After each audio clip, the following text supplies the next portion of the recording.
Le duo Madame Monsieur, Jean-Carl Lucas et Émilie Satt, face à des journalistes sur le tapis bleu de la cérémonie d'ouverture de l'Eurovision, le 6 mai 2018, Randane, 20 minutes par Émilie Satt du duo Madame Monsieur, à Lisbonne, Portugal. Cela a été complètement dingue dimanche.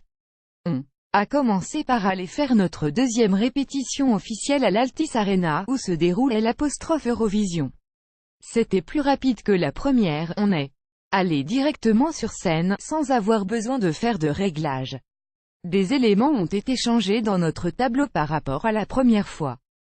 Notamment au niveau de la lumière, ça nous a rassurés, les équipes techniques ont compris qu'on la voulait plus douce, pour évoquer la naissance, avec des teintes tirant vers le orange, et loin du rouge très agressif de l'autre fois. Il y a encore des changements importants à effectuer, notamment au niveau de la réalisation, des caméras, des cadrages. On a changé des choses dans l'histoire qu'on veut raconter d'un point de vue déplacement et globalement on se sent bien sur scène. La conférence de presse qui a suivi a été assez amusante, où on a parlé de Mylène Farmer, c'était drôle, à un journaliste australien lui disant qu'il ne comprenait pas toutes les paroles de Mylène Farmer. Émilie a plaisanté en disant que même les francophones ne savent pas si qu'elle chantait. Superstitieux préfère la deuxième moitié, mais pour moi, cela n'a aucune importance. pic.twitter.com/nickmexa9, Fabien Randane, @FabRandane, May 6, 2018. Surtout, on a tiré au sort le papier devant décider si, lors de la finale, samedi, on passera en première ou en deuxième moitié de show. Je ne voulais pas plonger ma main dans le bocal, mais j'ai dû m'y résoudre. J'ai pioché la première moitié, voire encadré. On était un peu déçus, mais ce qui est marrant c'est que dans le Big 5, les 5 pays qualifiés d'office pour la finale, le Royaume-Uni, l'Espagne, la France, l'Italie et l'Allemagne, passe tous en première moitié, sauf l'Italie. On est repassé rapidement à l'hôtel pour débriefeur et manger un bout.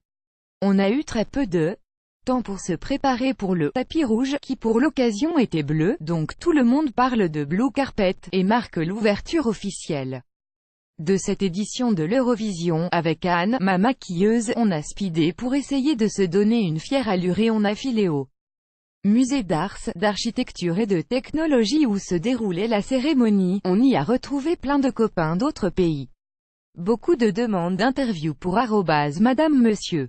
Sur la Blue Carpet.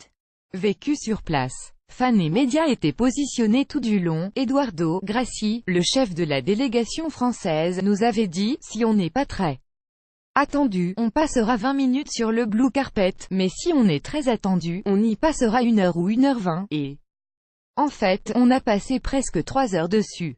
C'était un truc de dingue, je ne sais même plus à combien de questions on a répondu.